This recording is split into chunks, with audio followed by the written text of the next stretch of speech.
Azan foto nugu we gogbe. Lo e Jesu do le gbo viowe.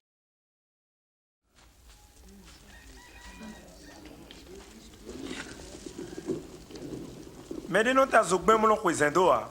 E kana sora kama glo a. Lo nu ta gawe no zero. Bonu me bio kwegbe le na mo wiziza. Do nu debodo nu glo na jawe kho. Nu debu e kanu wi me kaka e na wa wiziza nu. Mi he ido le mi no do to kho ogbon o. Do me do nu e na le ne deji. Me makado nu de ayo e na le ikpe lindo emi do osi asitan. Merci. Notre pour nos vitres pour le retour. Boro biba oe. Mais non c'est ma kho blon blo deji le weni. No che po do no vichi le po.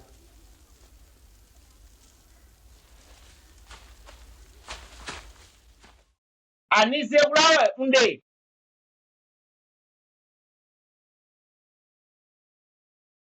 Unta dojo ba do de to wa hihonu a. Nino mete uno ze to mauna.